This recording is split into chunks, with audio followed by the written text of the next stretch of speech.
काम करने का एक तरीका होता है। हाथी के दांत खाने का अलग होता है, दिखाने का अलग होता है।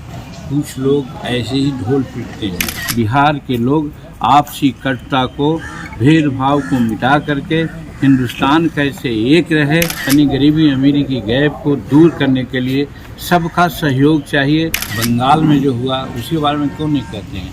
इतना बड़ा देश है, घटनाएं होती है। गार्ड, राष्ट्रीय सैल्यूट, सलामी, शस्त्र।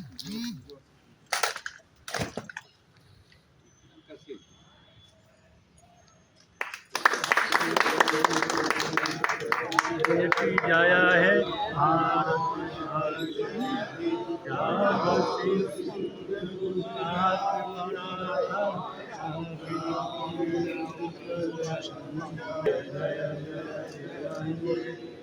भारत माता की। मैं ये कहना चाहता हूँ आज के दिन में कि जहाँ जातीय उन्माद हो, जहाँ धार्मिक उन्माद हो, जहाँ भाषाई उन्माद हो, संयम से काम लेना चाहिए। और जिस प्रकार से एक बागवानी में एक तरह के फूल रहने से बागवानी की शोभा नहीं बढ़ती है, उसी प्रकार से हमारा देश अनेक लोगों में, अनेक तरह के लोगों का बना हुआ एक फुलवारी है और ये अच्छा फुलवारी है। इसकी शोभा को बढ़ाने के लिए हम सब लोगों को एक होना चाहिए। और जो आज गरीबी उन्मूलन का नारा है और आज 77वां बरस गुजरने के बाद भी 77वां बरस में हम आए हैं, हम बहुत आगे बढ़े हैं, लेकिन जितना बढ़ना चाहिए उतना हम नहीं बढ़े हैं। गरीबी और अमीरी का जो गैप है अभी भी मौजूद है। इसको आगे बढ़ाने के लिए, यानी गरीबी अमीरी की गैप को दूर करने के लिए सबका सहयोग चाहिए। और सबका सहयोग तभी होगा जब हम लोग सब आपस में मिल करके सौहार्द के साथ आगे बढ़ेंगे, देश की अखंडता को अक्षुण्ण रखने का प्रयास करेंगे, तभी हमारा देश आगे बढ़ेगा।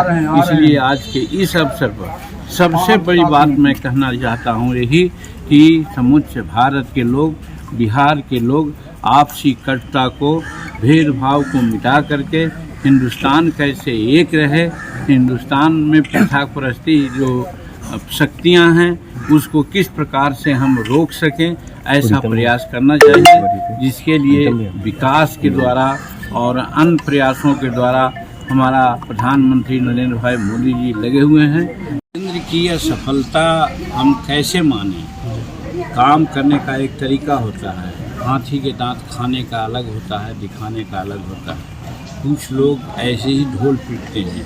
वहाँ हिंसा हुई है, शर्मनाक है, इसमें कोई शक नहीं, उसको रोकने का प्रयास किया जा रहा है। लेकिन हम समझते हैं बिहार में, बेगूसराय में क्या हुआ उसी बारे में क्यों नहीं कहते हैं? बंगाल में जो हुआ उसी बारे में क्यों नहीं कहते हैं?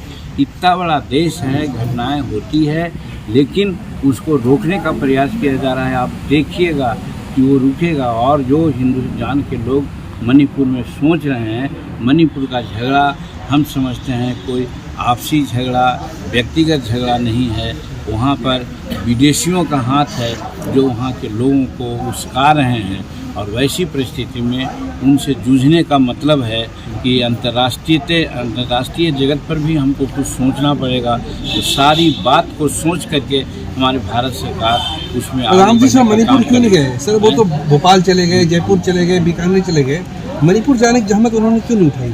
अब इसका कोई जवाब तो है नहीं। सब जगह जा रहे हैं, वहाँ भी और लोग भी गए हैं, उनका जासूस है, उनका तंत्र है, सब जगह जाइबे करेंगे, ये कहीं जरूरी नहीं है। ठीक, थैंक यू। देखिए, ये किसी का कहना, किसी की बात को हम क्या कर सकते हैं, लेकिन ये जो अभी परिस्थितियाँ हैं वो लोग जिनको हमारे प्रधानमंत्री जी घमंडिया कहते हैं, वो इंडिया नहीं, वो घमंडिया लोग। सर ये प्रधानमंत्री का घमंड आपको नहीं दिखता है कि विपक्ष को घमंडिया कहते हैं? अब इसलिए कहते हैं कि घमंडिया लोगों का लोग है। सब लोग प्रधानमंत्री बनना चाहता है, देश का विकास की बात नहीं सोचता है। जातीयता सबसे बड़ा खराब स्थिति है बिहार का। हिंदुस्तान को तोड़ने के लिए आइनों का आधार जातीय आधार है। जातीयता के आधार पर ये लोग आगे बढ़ना चाहते हैं, विकास के नाम पर, भाईचारा के नाम पर नहीं बढ़ना चाहते हैं। इसलिए प्रधानमंत्री जी ने उनको घमंडिया कहा है वो उचित कहा है। हम लोग भी इंडिया नहीं कह करके उनको घमंडिया गठबंधन कहते हैं और वो कह रहे हैं उनका खाली पुलाव है, वो कांच की तरह दरक जाएंगे। और देखा है आपने, पटना से गए थे, बेंगलुरु में क्या हुआ, और बम्बे में जा रहे हैं। और बिहार के लोग जो कन्वेनर बनना चाहते थे, बिहार के लोग जो प्रधानमंत्री का सपना देख रहे थे। सिर्फ खबर दिखाना देशवा न्यूज का मकसद नहीं, देशवा न्यूज की कोशिश है कि समाज की सूरत बदलनी चाहिए। देशवा न्यूज पर वीडियो देखने के लिए लाइक करें, सब्सक्राइब करें, साथ ही बेल आइकन दबाना न भूलें।